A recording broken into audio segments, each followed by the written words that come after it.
दर्शकों नमस्कार। Barmer international folk festival में आपका स्वागत है। दर्शकों, आज हम आपके लिए लेकर आए हैं बाड़मेर के लोक देवी देवता और यहाँ के कुछ दर्शनीय स्थलों के बारे में जानकारी। मैं हूँ आपके साथ आपका दोस्त ओम जोशी।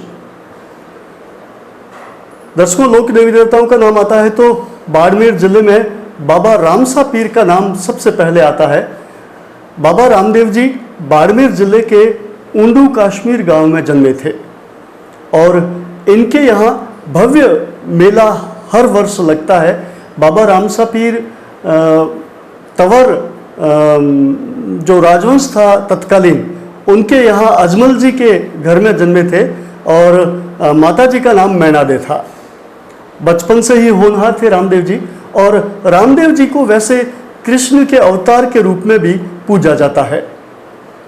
रामदेव जी के बारे में बहुत सारे चमत्कार, बहुत सारे उनकी प्रचलित कथाएं प्रसिद्ध है और यही कारण है कि भाद्रपद माह में जब प्रतिवर्ष यहाँ मेला लगता है तो सैकड़ों हजारों नहीं अपितु लाखों की संख्या में यात्रु यहाँ आते हैं। राजस्थान, गुजरात, महाराष्ट्र और मध्य प्रदेश से भी यहाँ यात्रु आते हैं और अपनी मनोकामना पूर्ण होते ही यहाँ धोख लगा कर जाते हैं। और बहुत सारे लोग ऐसे आते हैं जिनकी कुछ इच्छाएं होती है, मनोकामनाएं होती है, मन्नतें होती है, वो मन्नत मांगने आते हैं और जब उनकी मन्नत पूरी होती है तब भी वो आशीर्वाद लेने यहाँ पर जरूर आते हैं। बाबा रामसा पीर की जन्म तिथि तो ऊंडू कश्मीर बाड़मेर जिले में है और कर्म भूमि इनकी पोकरण और उसके आसपास के क्षेत्र में रही और अंतिम समाधि है वो रूणीचा रामदेवरा, जो कि पोकरण, जैसलमेर जिले के पोकरण के पास में है, वहाँ पर हुई। इनके बारे में यह भी कहा जाता है कि जब इनके पर्चे, इनके चमत्कार जगह जगह फैलने लगे तो इनके भक्त बहुत तेज गति से बढ़ने लगे। जब इनको लगा कि अब मुझे इस दुनिया से विदाई लेनी चाहिए और समाधि लेनी चाहिए, उस समय उन्होंने अपने भक्तों के बीच में समाधि लेने की इच्छा जाहिर की। तो ऐसा कहा जाता है कि इनकी एक भक्त थी डाली बाई। डाली बाई ने कहा कि बाबा आप यहाँ रहो, आप हमें ऐसे छोड़ के मत जाओ, और जाना ही है तो आपके जाने से पहले मैं समाधि लूँगी, उसके बाद आप भले ही लेना। तो बाबा माने नहीं। तो डाली बाई तो उनकी अनन्य भक्त थी।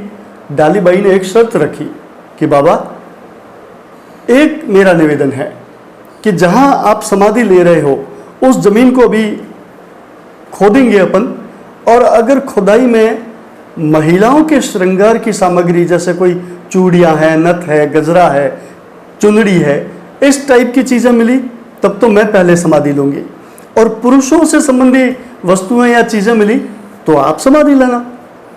बाबा रामसा मुस्कुराए और कहा ठीक है। खुदाई प्रारंभ हुई और जैसे ही खुदाई प्रारंभ हुई तो उसमें महिलाओं की श्रृंगार सामग्री, चूड़ियाँ, गजरे, नथ इत्यादि चीज़ें निकलने लग गई। तो देखते ही देखते नज़ारा ही बदल गया। सभी भक्त बाबा रामसा पीर की ओर देखने लगे। बाबा मुस्काए और डाली बाई को प्रणाम किया, अपनी भक्त डाली बाई को प्रणाम किया और डाली बाई ने खुशी खुशी पहले समाधि ले ली।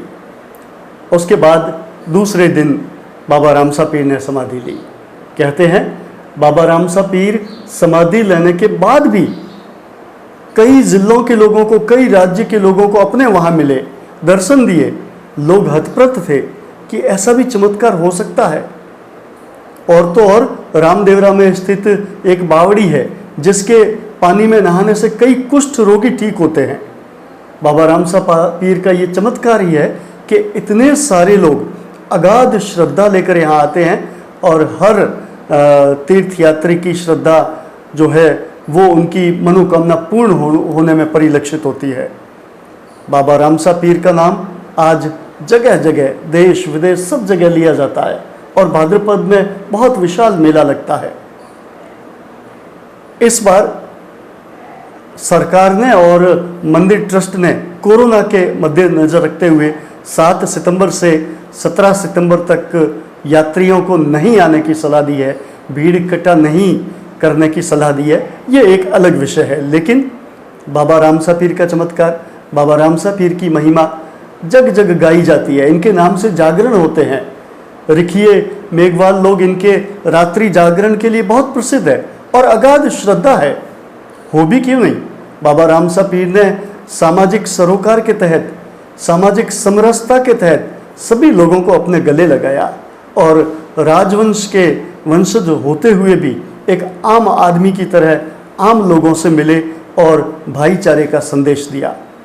ऐसे थे हमारे बाबा रामसा पीर, इनको शत शत नमन। बाड़मेर जिले के बालोतरा जोधपुर रोड से, बालोतरा से 10 किलोमीटर अंदर की तरफ जसोल कस्बा आया हुआ है और जसोल का नाम जैसे ही आता है, रानी भटियानी जी के दर्शन अनायास ही सबके मन में हो जाते हैं।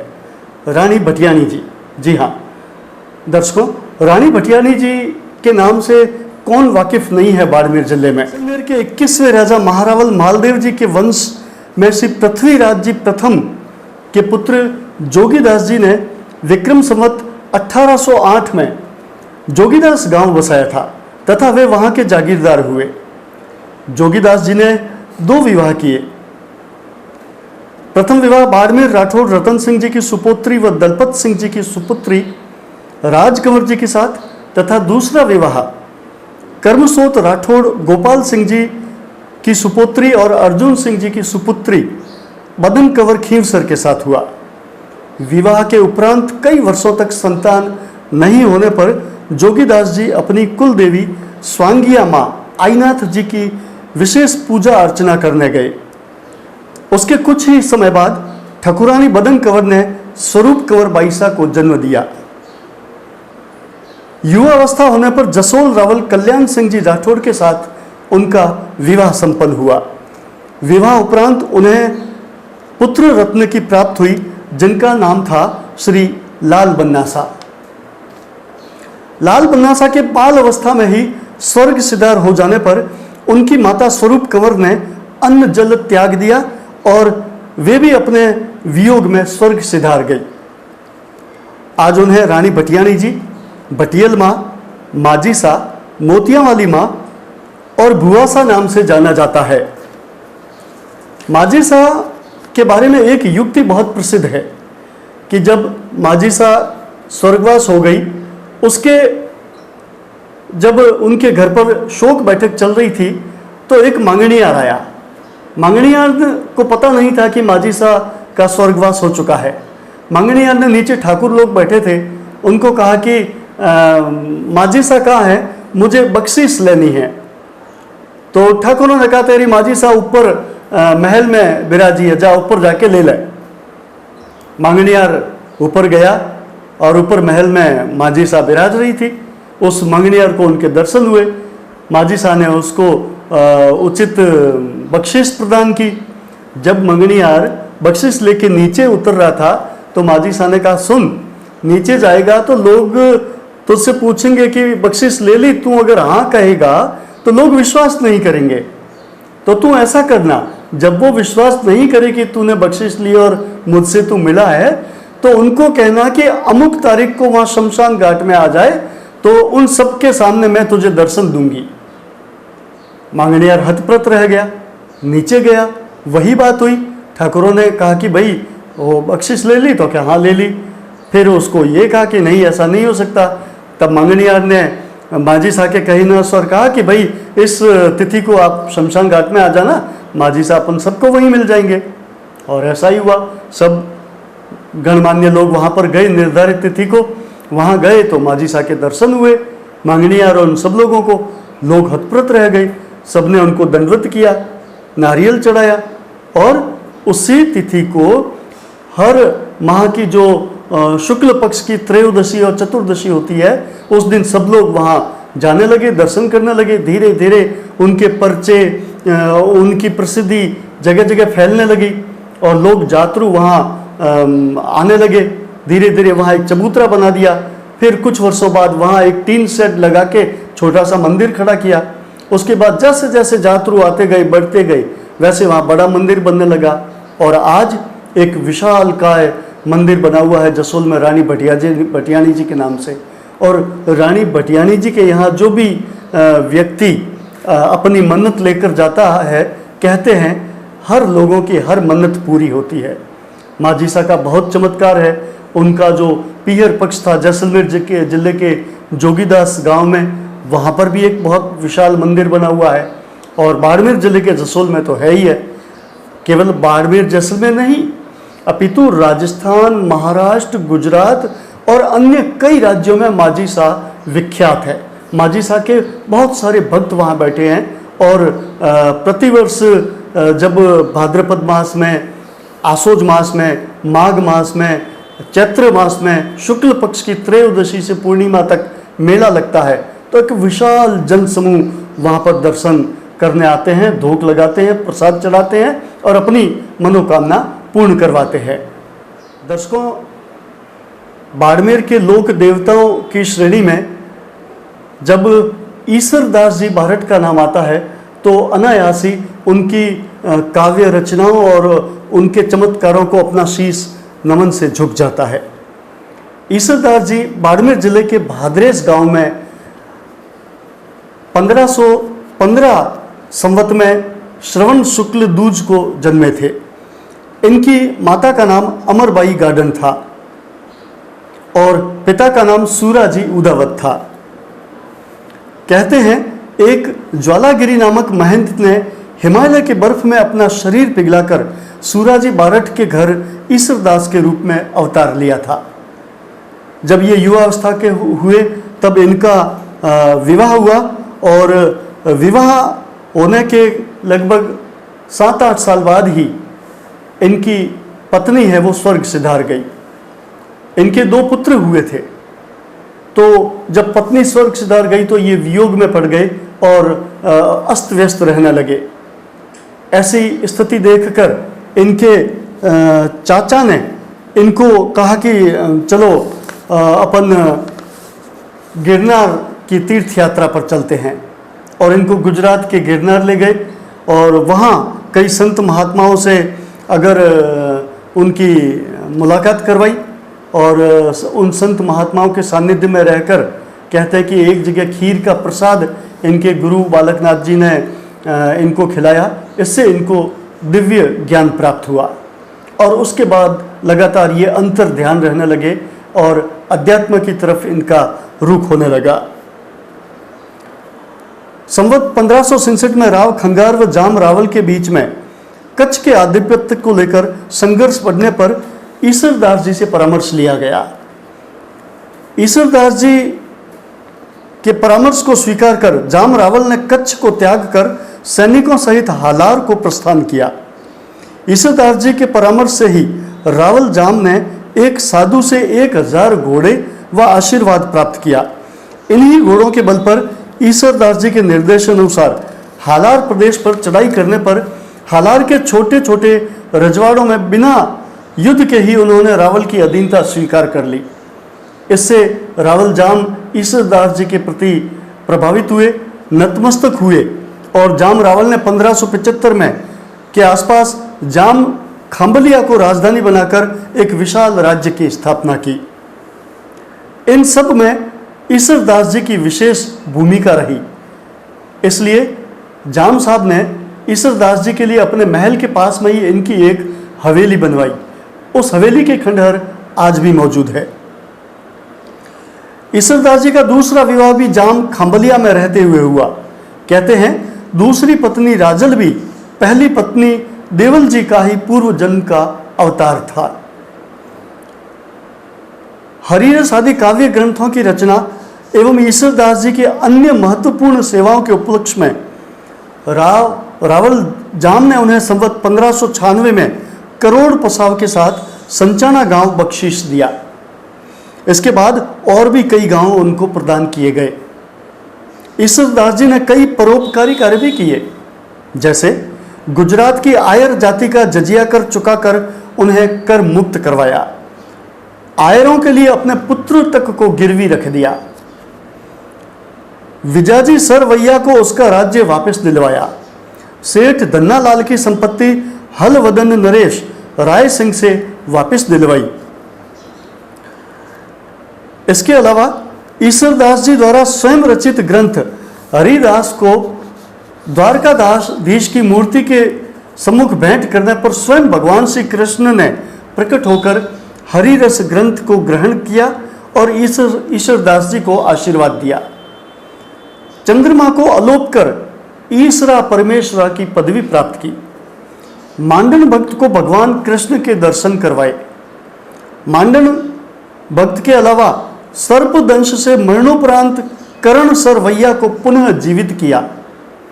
सांगा नामक गौड़ राजपूत को बछड़ी के साथ वेणु नदी में डूबने से मृत्युपरांत बछड़ी सहित वापस जीवित किया और सशरीर अश्वरारोही होकर समुद्र पर अश्व को तैराते हुए स्वर्ग को गमन करने की घटना विशेष रूप से उल्लेखनीय है। महाकवि ईश्वरदास जी ने संवत 1622 के चैत्र मास के शुक्ल पक्ष की नवमी तिथि को बुधवार के दिन अश्वरोही होकर 107 वर्ष की आयु में समुद्र मार्ग से देवलोक को गमन किया, जिसके बारे में ये दोहा प्रचलित है। ईश्वर घोड़ा झोंकिया महासागर के माए, तारण हारो तार सी सायो पकड़े बाएं। संवत 1622 बुध सुदी नमी मधुमास, ईशानंद कवि उधरे विश्व करो विश्वास। ऐसे ईश्वरदास जी को शत शत नमन। के लोक देवी देवताओं के क्रम में राव मल्लीनाथ जी का नाम प्रमुखता से लिया जाता है। राव मल्लीनाथ जी वही मल्लीनाथ जी जिनके कारण पूरा मारवाड़ क्षेत्र प्रसिद्ध हो गया था। इनकी वीरता, इनके पराक्रम, इनकी सूझबूझ और तलवार के धनी राव मल्लीनाथ जी के कई किस्से प्रचलित है।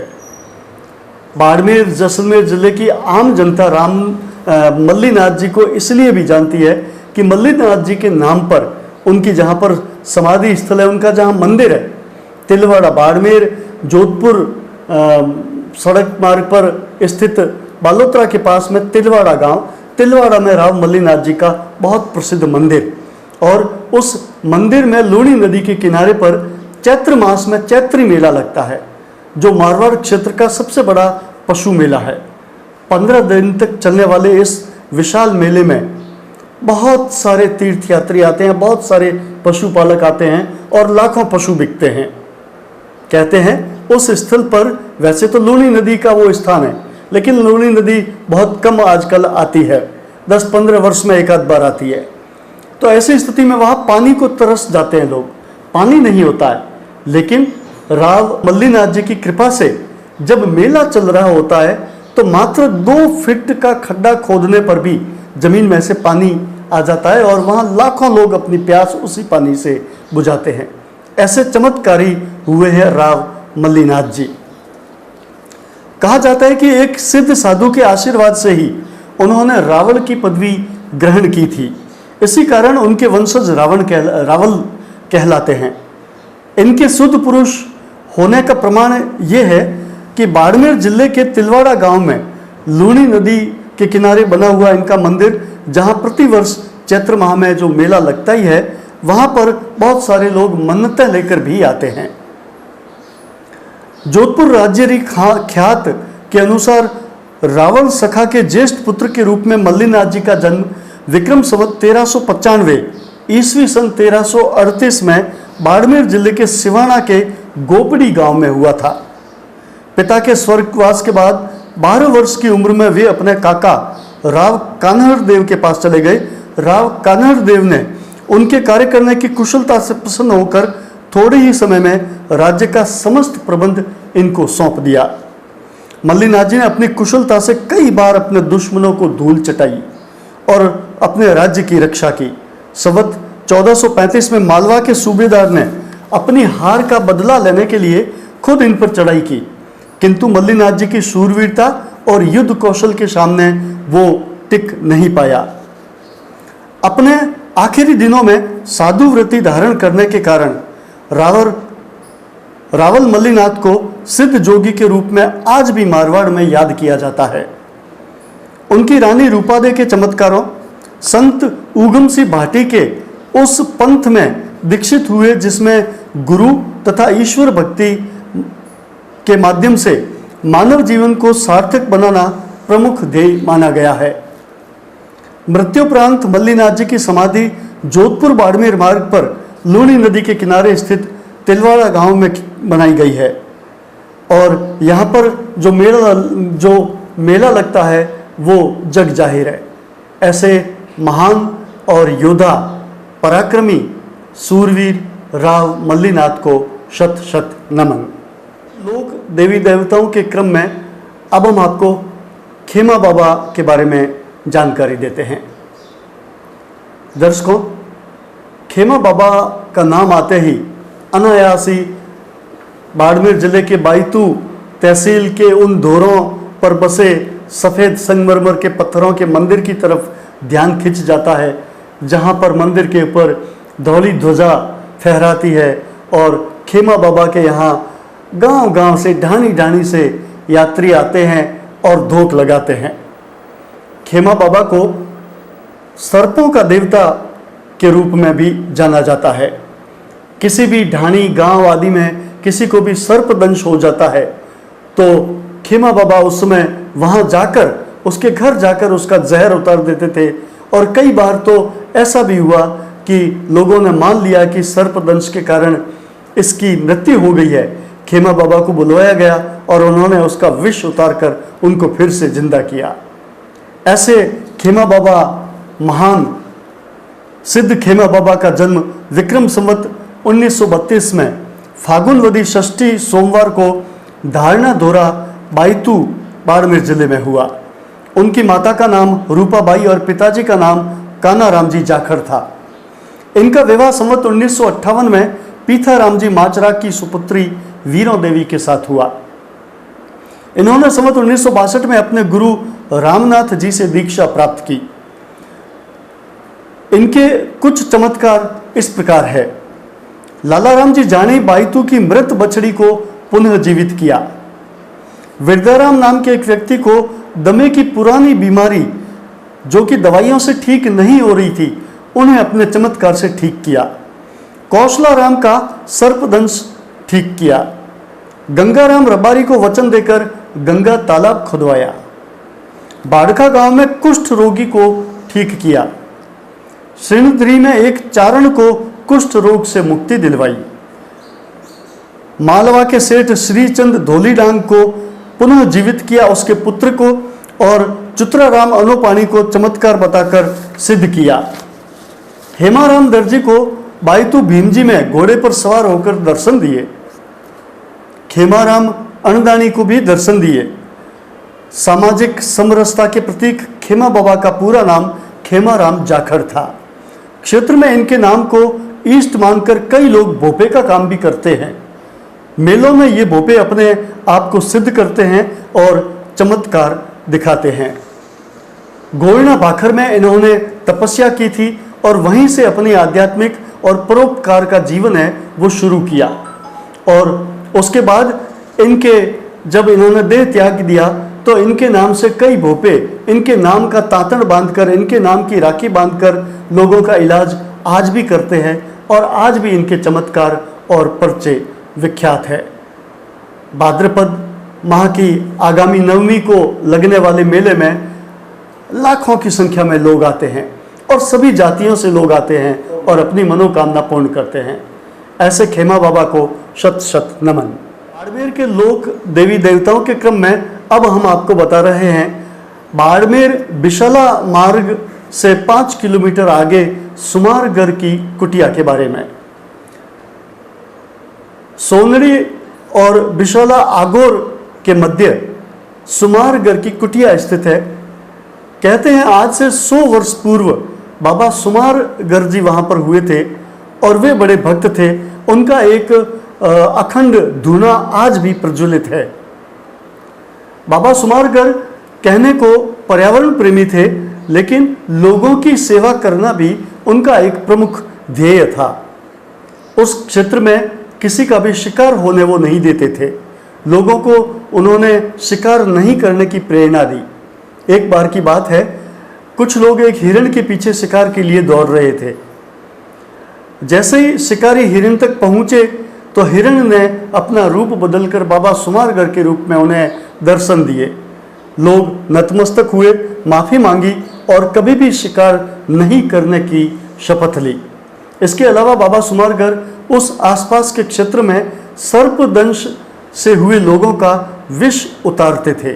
कई लोगों को मरणावस्था से भी पुनः जीवित किया और उनकी ख्याति वहाँ के ढाणी ढाणी गांव-गांव में फैली।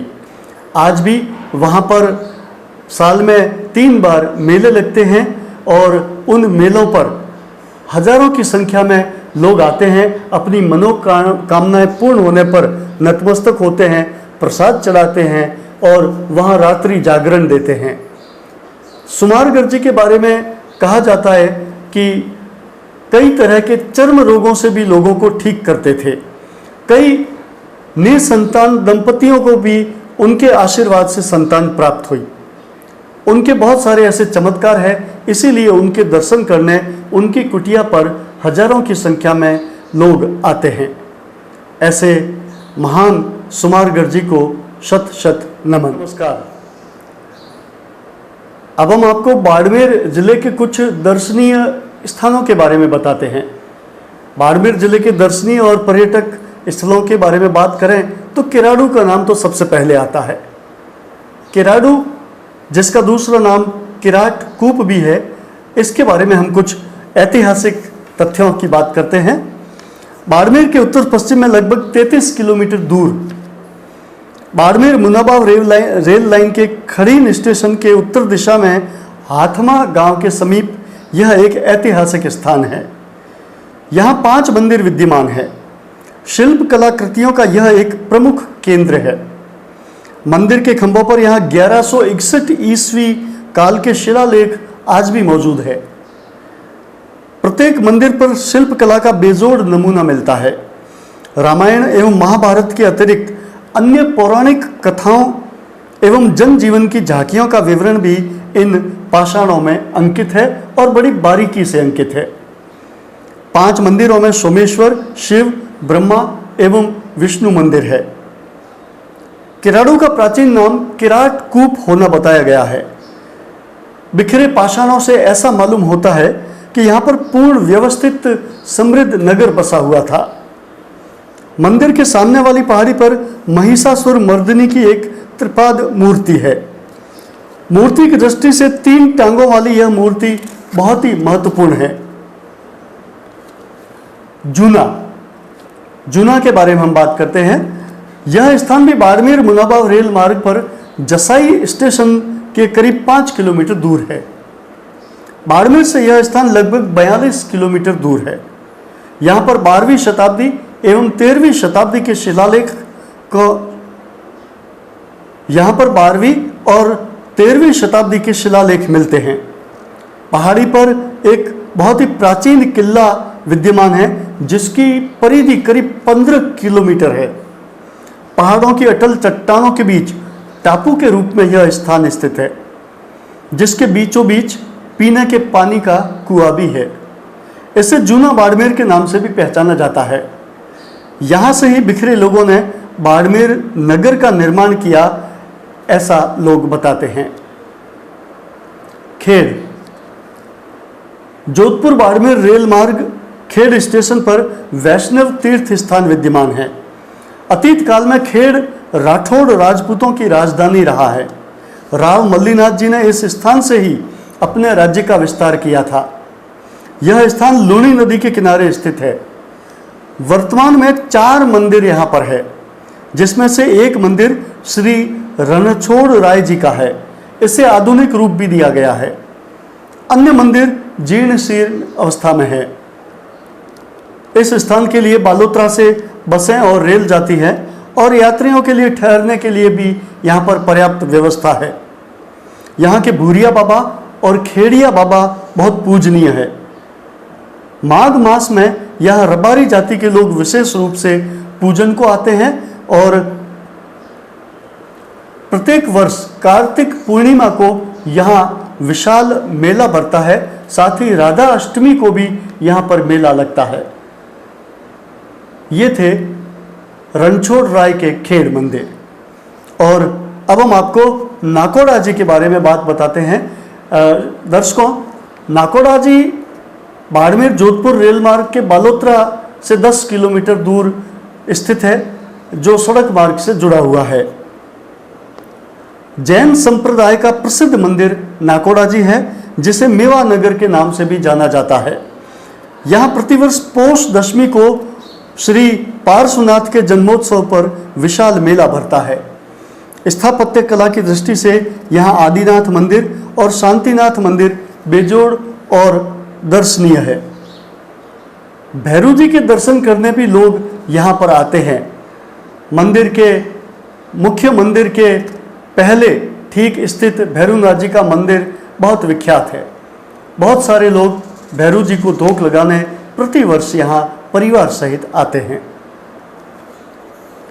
कोटरा का किला। रेगिस्तानी अंचल में छोटी सी भाखरी पर जैसलमेर के आकार का यह किला बाड़मेर जिले के शिव तहसील के कोटरा गांव में बना हुआ है। यह कभी भी बिखरने वाला किला नहीं है, ऐसा कई तूफानों, वर्षा और आंधियों और धूप के बावजूद भी साबित हुआ है। बाड़मेर से करीब 65 किलोमीटर दूर सड़क मार्ग से यह स्थान जुड़ा हुआ है। किले का निर्माण किराड़ू के परमार शासकों द्वारा होना बताया गया है। इसके शिलालेख पर विक्रम संवत 123 ईस्वी लिखा है। किले में सुंदर शिल्प कलाकृतियों से युक्त एक मेड़ी भी है, जिसे मारवाड़ के खजांची गोवर्धन खींचा ने बनवाया था। किले में पीने का सरगला नाम का कुआं भी है। आज वो किला खंडहर के रूप में बदलता जा रहा है। आवश्यकता है उसके संरक्षण की। वीरात्रा माता मंदिर। बाड़मेर से लगभग 48 किलोमीटर दूर चौहटन और चौहटन से 10 किलोमीटर उत्तर पश्चिम दिशा में लाख एवं मृदगल वृक्षों के बीच रमणीय पहाड़ों की एक घाटी में वीरात्रा माता का मंदिर स्थित है। इसे 400 वर्ष पुराना बताया गया है। इस स्थान पर एक और बालू रेत का विशाल टीबा है, तो दूसरी ओर पहाड़ियां हैं। यहाँ मंदिर के अलावा द्वादश पूजनीय स्थान, समाधि स्थल, कुंड और यात्रियों के लिए विश्राम स्थल भी बनाए गए हैं। यह स्थान कभी बाटी राजपूतों द्वारा आक्रमण किया जाकर पूजित हुआ। यहाँ पर चैत्र, भाद्र और माघ महीनों में शुक्ल पक्ष चतुर्दशी को विशाल मेला लगता है। कहते हैं वीर विक्रमादित्य का संबंध भी यहाँ से जुड़ा हुआ है। विक्रमादित्य जब वर्तमान में पाकिस्तान स्थित हिंगलाज माता के दर्शन गया था, तो माता से उन्होंने प्रार्थना की कि हे हिंगलाज माता, आप मेरे साथ पधारो, मैं अपने राज्य में आपको स्थापित करूंगा। तो माता हिंगलाज ने साथ में चलने से तो असहमति जाहिर की कि मेरे भक्तों को छोड़कर इस पीठ से मैं नहीं आ सकती, लेकिन तुझे एक प्रतीक स्वरूप मूर्ति प्रदान करती हूँ, उसको तू साथ लेकर जा। वो मूर्ति लेकर विक्रमादित्य आए और उनको ये हिदायत दी गई थी कि पीछे मुड़कर नहीं देखें। लेकिन वर्तमान में जहाँ वीरात्रा बना हुआ है चौटन के पास में, वहाँ पर विक्रमादित्य ने रात्रि विश्राम किया। प्रातः काल में उठने पर दिशा भ्रमित हुए और गलती से उन्होंने पीछे जहाँ से आए थे उस दिशा में देख लिया। ऐसा करने से आकाशवाणी से माता जी ने उनको कहा कि अब ये मूर्ति आपके साथ में नहीं चल सकती, क्योंकि आपने पीछे देखा है। उन्होंने गलती मानी और उस मूर्ति को वहीं पे विराजित किया, स्थापित किया, पूजित किया, और आज वो मंदिर एक विशाल मंदिर का रूप ले चुका है। और प्रतिवर्ष लाखों श्रद्धालु वीरात्रा माता के दर्शन, वाकल माँ के दर्शन करने आते हैं। ऐसी वाकल माता को नमन। बाड़मेर के दर्शनीय स्थानों के क्रम में ब्रह्मधाम आसोत्रा का नाम भी प्रमुखता से लिया जाता है। बाड़मेर जिले के बालोतरा से लगभग 8-10 किलोमीटर अंदर की तरफ सिवाना मार्ग पर ब्रह्मा जी का धाम आसोत्रा बसा हुआ है। कहते हैं महाराज तुलसा राम जी ने उस स्थान पर घोर तपस्या की थी, और तपस्या के दौरान उनके अध्यात्म ज्ञान के मद्देनजर लोगों ने भी सुझाया और उनके भी मन में आया कि लोगों के दर्शन के लिए यहाँ ब्रह्मा जी के मंदिर की स्थापना की जानी चाहिए। वैसे ब्रह्मा जी का मंदिर विश्व में उस समय तक केवल एक जगह ही था, और वो था अजमेर जिले के पुष्कर में। कहते हैं कि जहाँ ब्रह्मा जी का मंदिर बनता है उसकी नींव है वो पाताल तक खोदी जाती है और जब तक पानी नहीं निकलता जमीन में से नीचे, वहां तक नींव ले जाई जाती है।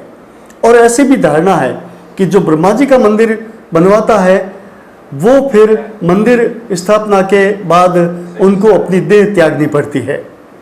तुलसीराम जी ने इन बातों की परवाह किए बगैर मेहनत से सभी समाज बंधुओं के सहयोग से आसोतरा में एक विशाल ब्रह्मा जी का मंदिर स्थापित करवाया, मंदिर का शिलान्यास किया और कुछ ही समय बाद वे देह त्याग कर समाधि स्थल होकर स्वर्ग सिधार गए। ऐसे ब्रह्मा जी को शत शत नमन। आज के इस कार्यक्रम में हमने बाड़मेर जिले के लोक देवी देवताओं और कुछ दर्शनीय स्थलों के बारे में बात की है। जिनकी चर्चा हुई है उनके अलावा भी बहुत सारे मंदिर हैं, बहुत सारे महापुरुष हुए हैं। सभी को शामिल नहीं किया जा सका है इस कार्यक्रम में, लेकिन उनके चमत्कार में, उनकी प्रतिष्ठा में, उनकी विद्वता में कोई कमी नहीं है। बहुत सारे मंदिर भी है, बहुत सारे दर्शनीय स्थल भी है, कुछ पर्यटन की दृष्टि से भी बहुत प्रसिद्ध है, कुछ हस्तशिल्प और हैंडीक्राफ्ट के कारण भी बहुत प्रचलित है। लेकिन सभी का समावेश किया जाना फिलहाल इस सीमित कार्यक्रम में संभव नहीं है। हम और किसी कार्यक्रम में और किसी दिन और किसी प्रोग्राम को लेकर फिर से आपकी सेवा में हाजिर होंगे। मुझे ओम जोशी को आज्ञा दीजिए। नमस्कार।